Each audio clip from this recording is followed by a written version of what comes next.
एक बार फिर से आपको कॉन्ग्रेचुलेशन पाम संडे के लिए।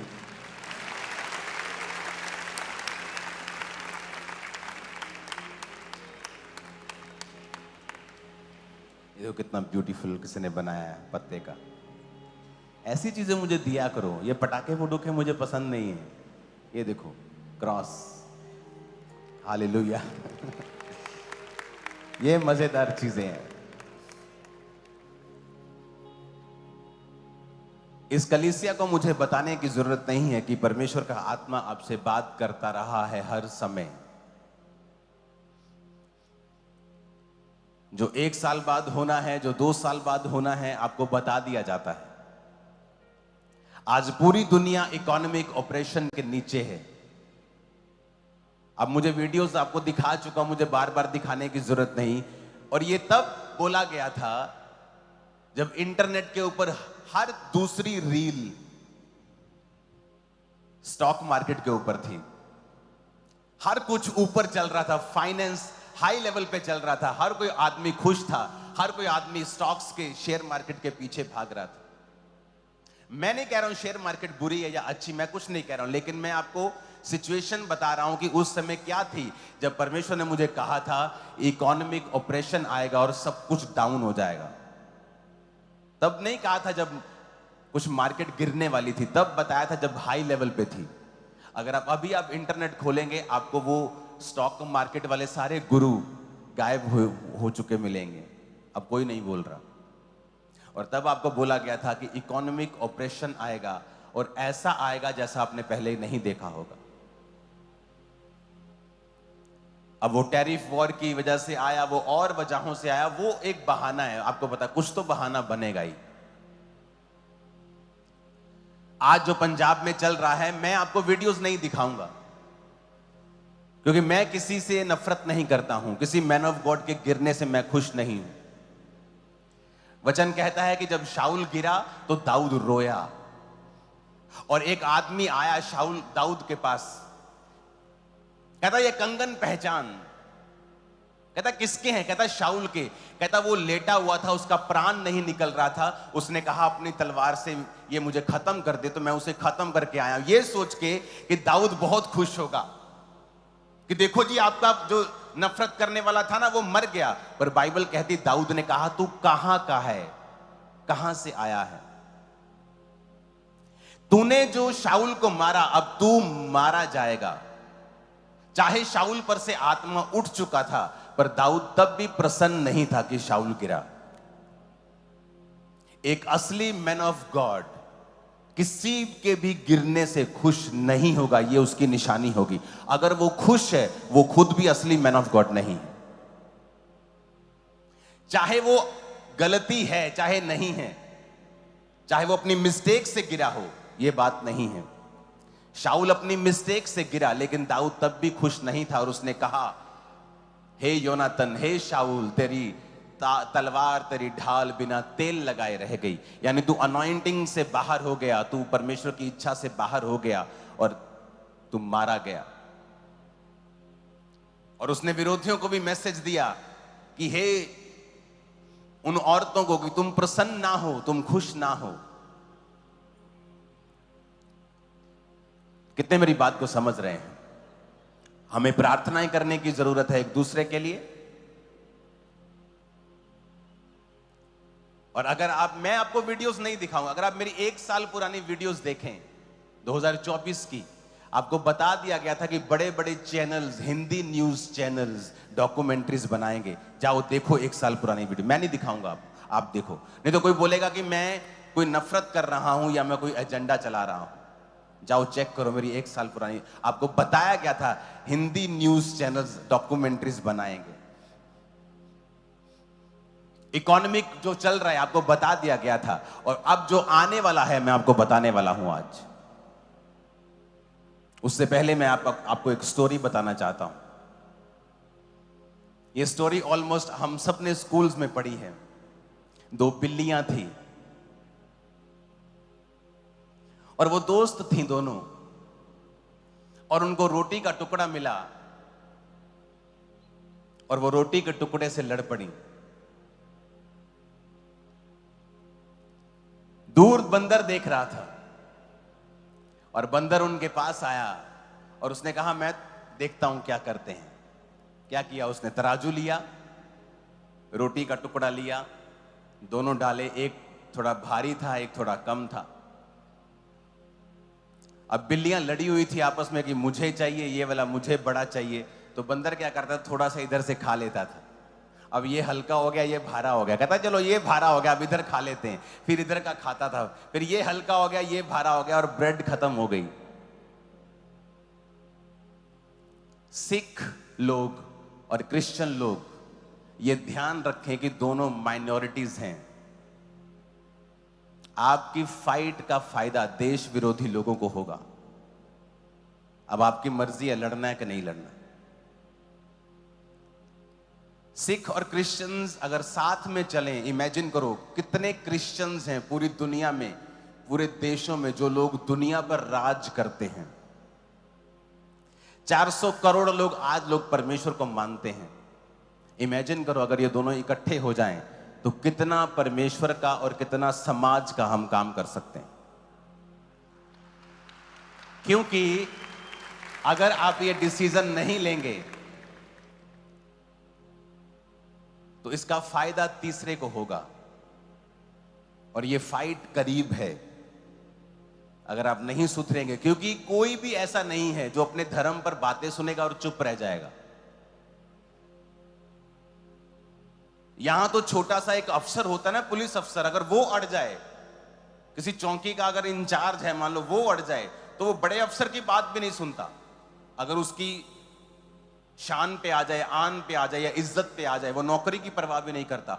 तो इतना बड़ा धर्म जिसे 400 करोड़ लोग फॉलो करते हैं, क्रिश्चियनिटी जो दुनिया का सबसे पुराना धर्म है, वो अपने पे बात कैसे सुन सकते हैं? लेकिन हमें एक बात सुनते हैं तो दूसरी बात दूसरे सुनाते हैं, दूसरा सुनाता है, फिर ये सुनाते हैं, और ये चीज लड़ाई की ओर लेके जाएगी और दोनों का नुकसान होगा। तो हमारे लोग, चर्च के लोग, ब्रांचेस के लोग, जितने सुनने वाले, फॉरेन ऑनलाइन चर्च जितने लाखों लोग सुन रहे हैं, आपको ये प्रार्थना करनी है कि ये दोनों कौम प्रार्थना में, आत्मा में चलें और मिल के चलें। मैं नाम नहीं लेना चाहता हूं, बहुत बहुत बड़े बड़े लीडर्स जिनका फोन आता है कि हमें मिल के चलना है। सिख लोगों का फोन आता है, हमें मिल के चलना है। जो समझदार लोग हैं वो सब ये चाहते हैं हमें मिल के चलना है। किसी को मशहूर मत करें जो सिर्फ सोशल मीडिया पे अटेंशन पाने के लिए सिख और क्रिश्चियंस का मुद्दा बना रहा है और आम लोगों में नफरत पैदा हो रही है। उन लोगों को इंटरटेन मत करें, उनका बाइकआउट करने की भी जरूरत नहीं, उनका नाम मत लें अपने होठों से। आप नाम नहीं लेंगे वो गायब हो जाएंगे। आप जितना बॉयकॉट करेंगे उतना वो आप हो जाएंगे। यही तो वो चाहते हैं।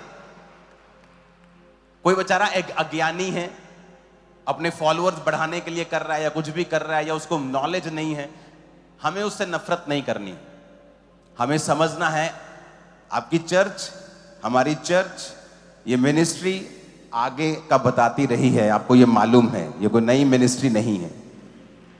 मैं आपको बता रहा हूं, जो आगे मैं आपको बता रहा हूं, हमें प्रेयर करनी है, एफर्ट्स करने हैं कि दोनों कौम मिलकर काम करें, पंजाब की बेहतरी के लिए काम करें। इस चर्च ने जो काम किया है मुझे बताने की जरूरत नहीं है। कितने लोग हैं सिर्फ इस हॉल में, देखो सब हॉल्स भरे पड़े हैं, पीछे भी। चलो ये हॉल में दिखाओ, ओवरफ्लो में दिखाओ, कितने लोगों ने चर्च आकर नशा छोड़ा है? अपने दोनों हाथों को हिलाओ, दोनों हाथों को हिलाओ। कौन है कैमरामैन? दोनों हाथों को हिलाओ जरा। ये क्यों नहीं दिखा रहे तुम लोगों को? इधर अंदर कौन है? हाँ बस रुको यहीं पे। दोनों हाथों को हिलाओ, हिलाओ जरा दोनों हाथों को। आप देख रहे हो, सिर्फ एक सेक्शन में आपको दिखा रहा हूं। नशा छोड़ा है जिन्होंने, ये पहले वाला फ्रेम दिखाओ जरा, और आराम से दोनों हाथों को हिलाओ जोर जोर से, ताकि फ्रेम में आए कि हाँ, जोर जोर से हिलाओ दोनों हाथों को। आप देख रहे हैं, आपको एंड नहीं मिलेगा। मैं वही तो कह रहा हूं यहां तो लोग नशा छुड़ाने की बात करके हीरो बन जाते हैं, क्योंकि ये क्रिश्चियनिटी है तो लोग इससे नफरत करते हैं जानबूझ के। यीशु ने कहा उन्होंने मुझसे व्यर्थ बैर किया, वो तुमसे भी व्यर्थ बैर करेंगे। मैं आपको चैलेंज करता हूं, इंडिया में कहीं भी अगर इतने लोगों ने एक एनजीओ के नीचे किसी चीज के नीचे नशा छोड़ा हो, मैं अपना नाम बदल लूंगा। लेकिन और ये सिर्फ एक सेक्शन देख रहे हो आप। अच्छा, दोनों हाथों को दोबारा हिलाओ जरा, जिन्होंने नशा छोड़ा है, छोड़ दिया है चर्च। आप एक सेक्शन देख रहे हो, चर्च का एक सेक्शन। गुरदासपुर में, फिरोजपुर में, हजारों ब्रांचेस में, ओवरफ्लोज में वो अलग लोग हैं। अगर आप दिखा सकते तो ओवरफ्लोज में भी दिखाना, हाथों को हिलाते हुए लोगों को। जो नशा छोड़ चुके हैं हाथों को हिलाओ, दोनों हाथों को जोर जोर से हिलाना। ये कौन है ओवरफ्लोज में जो लेडीज की तरफ बैठा है? जेंट्स की तरफ आपको लोग मिलेंगे। हाँ, हाथों को हिलाओ, दोनों हाथों को जोर जोर से। कितने मेरी बात को समझ रहे हैं?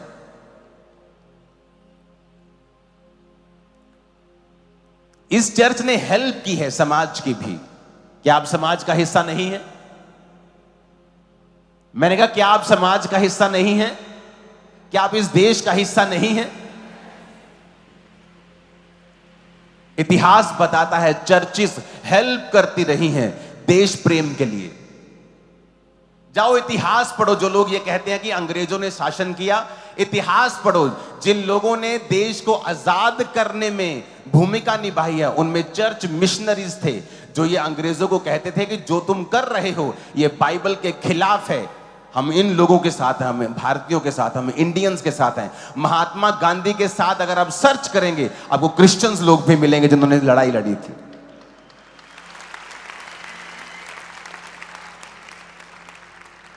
क्रिश्चियंस आपको देश के खिलाफ एक्टिविटीज में नहीं मिलेंगे, वो आपको समाज की हेल्प करते मिलेंगे। कोई स्कूल खोलता मिलेगा, कोई हॉस्पिटल खोलता मिलेगा, कोई चर्च चलाता मिलेगा, कोई नशे छुड़ाता मिलेगा, कोई बीमारों को चंगा करते हुए मिलेगा। क्या प्रॉब्लम है अगर कोई बीमार चंगा होता है तो? क्या समाज की भलाई नहीं होती? अगर कोई नशे छोड़ रहा है, अगर कोई चंगा हो रहा है, अगर कोई लड़ाई झगड़ा छोड़ रहा है, अगर कोई परमेश्वर के रास्तों के ऊपर चल रहा है, तो वो परिवार का भी भला हो रहा है, उस समाज का भी भला हो रहा है। आप में से कितने लोग जो नशा छोड़ चुके हैं कि आपका परिवार शांत महसूस नहीं करता होगा? आप अपने छोटे बच्चे को, आपका पड़ोसी अगर नशे करता है तो आप उसके साथ घूमने भी जाने नहीं दोगे, लेकिन अगर आपका पड़ोसी अच्छा है आप उसे बोलते चल बेटा चला जा। तो इमेजिन करो कितने पड़ोसी भी आपकी वजह से ब्लेस होंगे, कितने लोग, कितने मोहल्ले आपकी वजह से ब्लेस होंगे। जब एक आदमी गवाही देता है कि मैं चर्च में गया और मैंने नशा छोड़ दिया, उसके अंदर एक आस पैदा होती है कि अच्छा परमेश्वर ने तुम्हें आजाद कर दिया। क्या वो एक आस पैदा करना किसी के अंदर, क्या ये भी भलाई का काम नहीं है? चर्च एक भी बुरा काम नहीं कर रही, एक भी देश विरोधी काम नहीं कर रही, एक भी समाज विरोधी काम नहीं कर रही। इसलिए चर्च आशीषित है, इसलिए परमेश्वर आपका ध्यान रखता है, इसलिए वो हमें ऊंचा रखता है, इसलिए वो हमें आशीषित रखता है। हालेलुया। अगर इस चर्च में फौजी आता है तो उसे हम प्रेयर लाइन में पहले खड़ा कर देते हैं, उसको रजिस्ट्रेशन कराने की भी जरूरत नहीं पड़ती। कोई पुलिस अफसर आता है तो उसको स्पेशल उसको खड़ा कर देते हैं प्रेयर लाइन में, क्योंकि जहां चर्च है वहां रोशनी है। उसने कहा तुम जगत की ज्योति हो, तुम चलते फिरते दीपक हो। अगर तुम मसीह में अच्छी तरह से चलोगे ना, तुम एक रोशनी हो। तुम मुंह खोलोगे जीवन जल का सोता तुम्हारे मुंह से बहेगा। तुम जिस जगह पांव रखोगे, परमेश्वर ने कहा उस जगह को परमेश्वर आशीषित कर देंगे। अब जिस मोहल्ले में रहोगे वहां आपके कारण जीवन होगा। अब जिस परिवार में होंगे वो परिवार आपके कारण आशीषित होगा। जिस बॉस के पास आप नौकरी कर रहे होंगे वो बॉस का काम भी आपकी वजह से ब्लेस होता रहेगा, क्योंकि आप वहां पे मौजूद हैं, आप रोशनी वहां पे मौजूद है। शैतान का वहां पे कोई काम नहीं होगा। हालेलुया।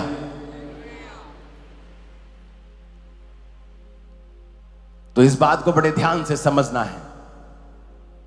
उसने कहा तुम जगत की ज्योति हो। अगर तुम जीसस क्राइस्ट जो तुम्हारे हार्ट में तुमने आज इनवाइट किया है,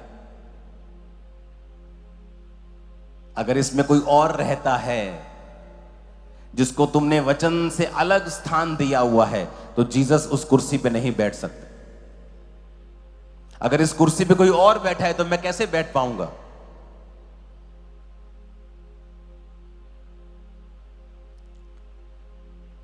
आजा, बैठ जा, बैठ, बैठ के वीडियो बना।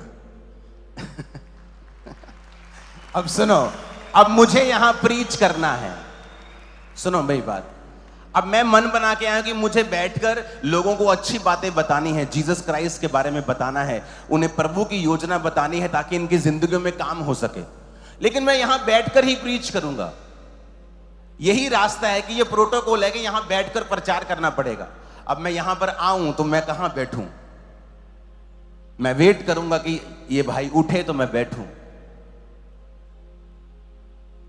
पवित्र आत्मा कभी भी फोर्सफुली नहीं करता कि मुझे यहां बैठना है। आपको कभी एक केस 400 करोड़ लोगों में से नहीं मिलेगा कि आप वो एकदम से खेलना शुरू हो जाए और बोले कि मैं पवित्र आत्मा हूं। वो चर्च में जाके बोले मैं तो पवित्र आत्मा हूं। पवित्र आत्मा कभी भी फोर्सफुली आपके अंदर नहीं आता। आप पवित्र आत्मा को इनवाइट करते हैं। चर्च में जब आते हैं, प्रभु मेरे हृदय में आ, मैं तेरा आत्मा पाना चाहता हूं, तो पवित्र आत्मा कहता मैं आ रहा हूं। तो अगर मुझे यहां पे काम करना है तो मैं, अगर मान लीजिए मैं परमेश्वर का आत्मा हूं जो आपसे बात करना चाहता हूं, लेकिन यहां ये बंदा बैठा है, मैं इसको फोर्सफुली नहीं कर सकता क्योंकि परमेश्वर धक्का नहीं करता है, वो जेंटल परमेश्वर है। तो अगर ये कहेगा कि आप यहां बैठें और उड़ जाएगा, बोलो अब यहां बैठे, ठीक है मैं बैठता हूं। अब मैं यहां पे बैठकर आपसे बात करूंगा। कितने मेरी बात को समझ रहे हैं? जीसस सेम ऐसे ही करते हैं।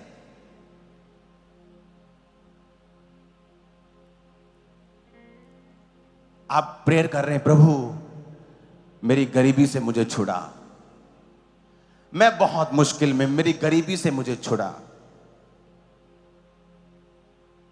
और आप डाली लेके आए यहां पे, हे प्रभु मेरे अंदर आ जा।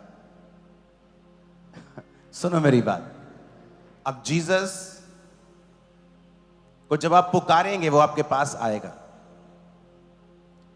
आप कहेंगे प्रभु यीशु मेरे दिल में आए, आपने डाली पकड़ी है। आपको मालूम है जीसस क्राइस्ट जा रहे थे और भूख लगी और दूर एक पेड़ देखा। जीसस को भूख लगी, जीसस पास गए, पेड़ के फल नहीं थे। परमेश्वर ने कहा सूख जा, अब से तेरा फल कोई ना खाए।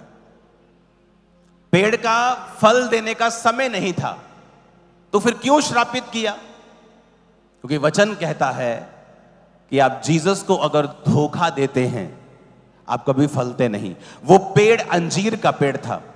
अंजीर के पेड़ में जब पत्ते आते हैं तो फल भी आता है। तो जीसस ने देखा पत्ते आए हुए हैं तो फल भी होगा, तो जीसस पत्ते देखकर चले गए कि फल होगा, लेकिन फल नहीं था।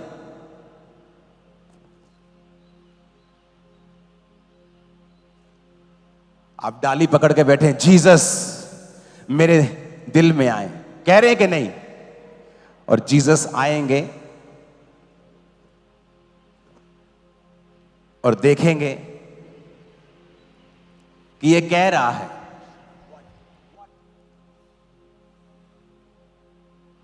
ए भीड़ बैठो।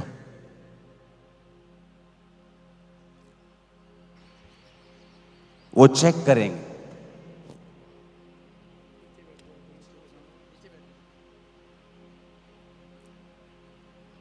अगर इसके दिल में अगर तो खाली है, वो इसके अंदर आ जाए कुर्सी की तरह। सुनो, अगर इसने प्लान बनाया हुआ, यार मीटिंग खत्म हो, मेरी गर्लफ्रेंड उधर बैठी है, चर्च खत्म हो, मुझे जल्दी मिलना है, तो जीसस देखेंगे कि डाली तो पकड़ी है, पत्ते तो हैं, पर फल, तो वो इसको छोड़ के अगले के पास चले जाए। वो क्यों आ रहे थे आपके पास? क्योंकि आप कह रहे थे परमेश्वर मेरी शर्मिंदगी दूर कर, मेरा गरीबी दूर कर, मेरी बीमारी दूर कर। और प्रभु कहता ठीक है, मैं दूर करने के लिए तैयार हूं, पर तेरा दिल खाली नहीं है। इसमें नशे का स्थान है, व्यभिचार है, गंदी मूवी है, पर मैं नहीं हूं। सफाई कर इसको। सफाई करते, पास्टर ने आना है, सफाई करते, ताकि वो आए और उसे अच्छा लगे। लेकिन जीसस को पुकार रहे हैं हम लोग, पर दिल गंदा है। इसलिए अलग अलग बैठे हैं एक परिवार के लोग, क्योंकि एक दूसरे को पसंद नहीं करते। दिल क्या है? दिल तो बच्चा है जी, नहीं, दिल तो गंदा है जी।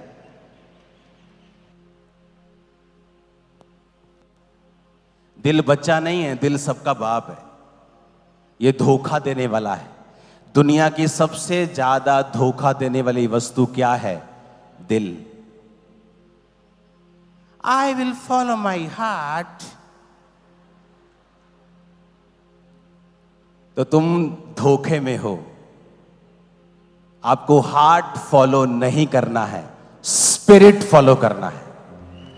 हार्ट फॉलो नहीं करना है। वचन कहता है दिल सबसे ज्यादा धोखा देने वाली वस्तु है। सबसे ज्यादा। तुम्हारा दुश्मन तुम्हें धोखा नहीं देता, सबसे ज्यादा धोखा तुम्हारा दिल देता है। बैठ जाओ।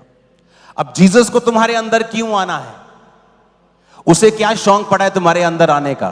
क्योंकि तुम ही प्रार्थना कर रहे हो, प्रभु मुझे बेबी चाहिए, प्रभु मेरा परिवार बचा, प्रभु मेरी जिंदगी में कुछ कर, मेरे परिवार के लिए कुछ कर। तो जब वो, अगर वो दाखरस वाले घर में होते ही नहीं, तो मरियम किसे कहती? मरियम किसे कहती? इसका मतलब अगर जीसस को आपको काम करवाना है उससे, तो आपको जीसस को क्या करना पड़ेगा? क्या करना पड़ेगा? इनवाइट करना पड़ेगा। इनवाइट करने से पहले अपने दिल को क्या करना पड़ेगा? साफ करना पड़ेगा। हिलना मत, कोई भी, एक भी जना, कैमरामैन भी नहीं। सब ऊंची आवाज में हालेलुया बोलो।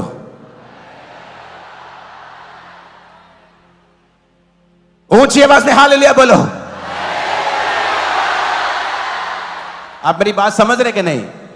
आप कह रहे हो प्रभु मुझे शर्मिंदगी से बचा, प्रभु मेरे जीवन में। प्रभु आता है और देखता है यार तेरी जिंदगी में तो इतनी सारी चीजें चल रही, मैं कैसे आ जाऊंगा? तेरी कुर्सी पे तो वैसे ही 2-4 लोग बैठे हैं, मैं कैसे बैठूंगा? इसलिए प्रभु बहुत सी जिंदगियों में काम नहीं कर पाता है।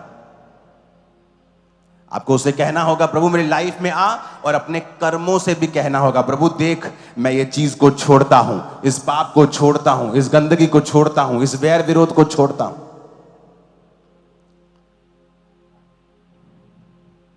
ऊंची आवाज में हालेलुया बोलो।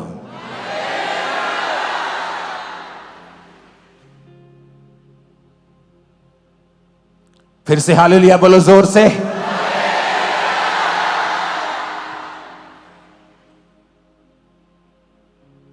जीसस को वेलकम करने के लिए तैयार हो?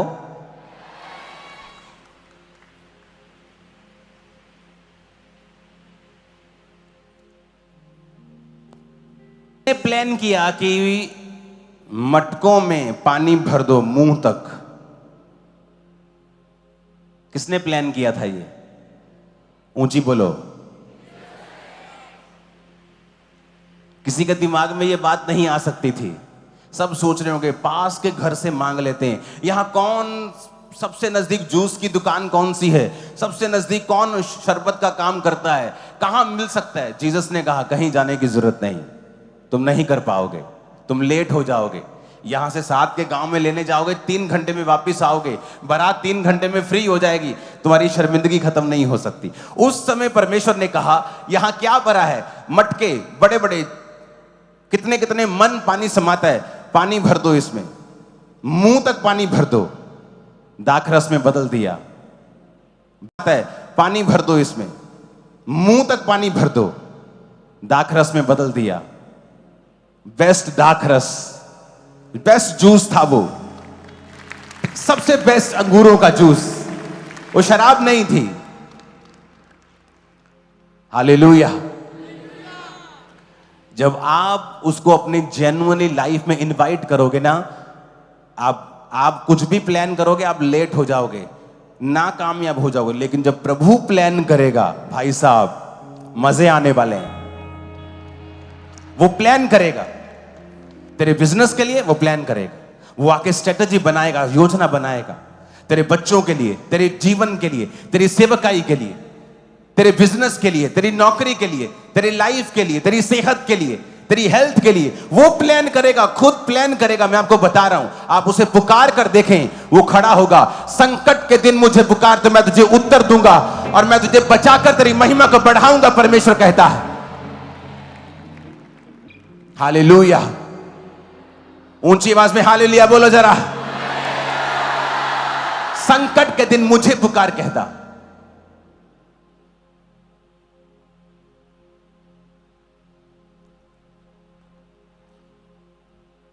रोजे किन किन के चल रहे हैं? हाथ हिलाओ जरा, खड़ा करो हाथ, हिलाओ हाथ। ओके, ऑलमोस्ट सब चर्च ने रोजे रखे हुए हैं। तो इन रोजों में हम एक प्रार्थना को शामिल करेंगे कि परमेश्वर फाइट से बचाए, इन दो कम्युनिटीज की फाइट से बचाए। आप प्रार्थना में रखेंगे इसको। जब आप इसे प्रेयर में रखेंगे, एक बड़ा इंसिडेंट टल जाएगा और बहुत छोटे में बदल जाएगा। हालेलुया।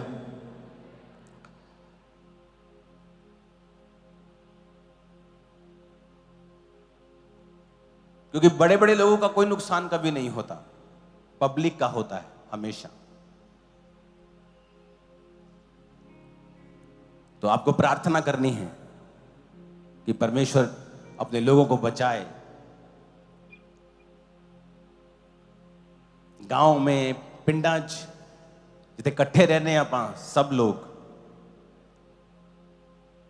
अपने हाथों को उठाओ। तैयार हो जीसस को अंदर लाने के लिए, बाकी चीजें बाहर करने के लिए? क्योंकि वो जेंटल परमेश्वर है। अगर आपके अंदर कुछ और है तो वो नहीं आएगा।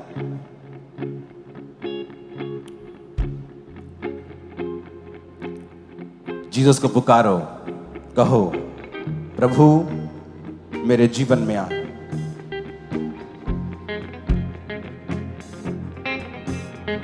यहोवा मेरा बादशाह, ओ करदा भला सदा। यहोवा मेरा बादशाह, ओ करदा भला सदा। ओ करदा मेरा बादशाह, ओ करदा भला सदा। ओ करदा भला अपने लोकां दे नाल, ओ करदा भला अपने लोकां दे नाल। ओदा वखरा अंदाज़ सदा। यहोवा मेरा बादशाह, ओ करदा भला सदा। यहोवा मेरा बादशाह, ओ करदा भला। ऊंची आवाज में बोलो हालेलुया। एक वचन जो आप घर जाकर पढ़ेंगे, यूहन्ना 12 उसकी 11 से 19 आयत। और दूसरा वचन पहला राजाओं 11 उसकी 1 से 23 आयत। पहला राजाओं 1 और 23 आयत में लिखा है। मैं चाहता हूं आप इसे इंग्लिश में भी देखें। पहला राजाओं 11 उसकी 1 आयत को हम पढ़ेंगे। But king Solomon loved many strange women. परंतु राजा सुलेमान फिरौन की बेटी और बहुत सी विजातीय स्त्रियों से, जो मोआबी, अम्मोनी, एदोमी, सिदोनी और हित्ती थी, प्रीति करने लगा। फिर से पढ़ेंगे इंग्लिश में। But King Solomon loved many strange women. Strange को अगर आप इब्रानी भाषा में पढ़ेंगे, पुरानी जो भाषा जिसमें बाइबल ओरिजिनल लिखी गई है, वहां पर लिखा है adulterous women, strange women, non relative, मतलब जिनके साथ मेरा कोई नाता नहीं। मैं क्रिश्चियन हूं तो मैं क्रिश्चियंस में मैरिज करूंगा, मेरा दूसरों के साथ कोई नाता नहीं। बट द बाइबल सेज कि उसने जब शादियां की तो विजातीय, स्ट्रेंज, नॉन रिलेटिव वुमेन्स के साथ की। सुलेमान के ऊपर फेवर रहा। वचन कहता है कि कोई काम वो करता था, प्रभु फेवर रहता था। धरती की हर नॉलेज उसके पास थी। सूर्य से लेकर समुद्र की मछलियों तक लेकर, घोड़ों से लेकर हर चीज की उसे अच्छी नॉलेज थी। जब अच्छी नॉलेज उसके पास थी तो वो हर चीज में अच्छा व्यापार करता था, और जब हर चीज में अच्छा व्यापार करता था, फेवर उस पर रहता था, बिजनेस उसका बढ़ता जा रहा था और वो दुनिया का सबसे अमीर राजा बन गया। हर चीज में फेवर था। 20 साल सुलेमान परमेश्वर की आज्ञाओं के ऊपर चलता रहा, जिस तरह उसका बाप दाऊद चलता था। लेकिन जब 20 साल फेवर उस पे रहा और उसके बाद सुलेमान परमेश्वर की ओर से मुड़ गया, हट गया, स्त्रियों के प्रेम में पड़ गया, व्यभिचार में पड़ गया। 4 आयत में लिखा, जब सुलेमान बूढ़ा हुआ उसकी स्त्रियों ने उसका मन पराये देवताओं की ओर बहका दिया। 6 आयत में लिखा, इस प्रकार सुलेमान ने वो किया जो यहोवा की दृष्टि में बुरा है, और यहोवा के पीछे अपने पिता दाऊद के समान पूरी रीति से वो ना चला।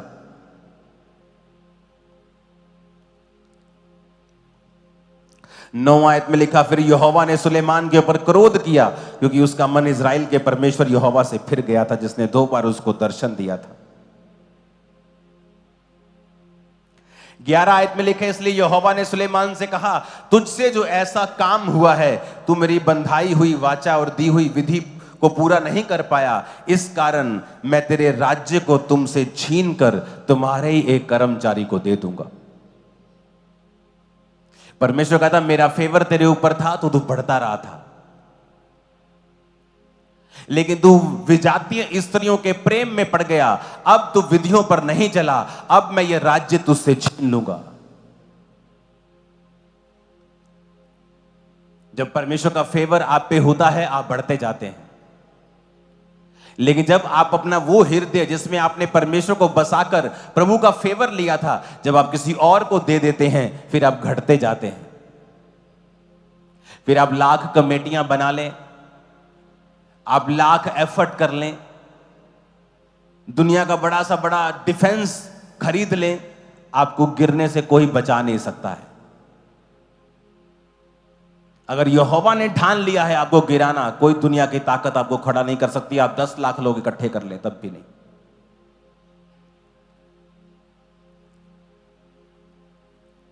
चौदह आयत में लिखा, तब यहोवा ने एदोमी हदद, जो एदोमी राजवंश का था, उसे सुलेमान का शत्रु बना दिया। तो परमेश्वर कहता, मैं शत्रुओं को उठाऊंगा तुम्हारे खिलाफ। एक सताव अलग चीज है, सब मिनिस्ट्रीज उसे फेस करती हैं, लेकिन परमेश्वर कहता, मैं फालतू के शत्रु तुम्हें दूंगा, तुम्हारा राज्य तुमसे छीन कर तुम्हारे ही एक बंदे को दे दूंगा, क्योंकि तुमने strange women, non relative, adulterous women से तूने प्यार किया और उनके साथ तूने शादी की। प्रभु का फेवर अपने लाइफ पे चाहते हो, उसे आज दिल में बसा लो और उसे बसा कर रखना, क्योंकि आपकी लाइफ की स्टोरी पूरी तरह से बदलने वाली है।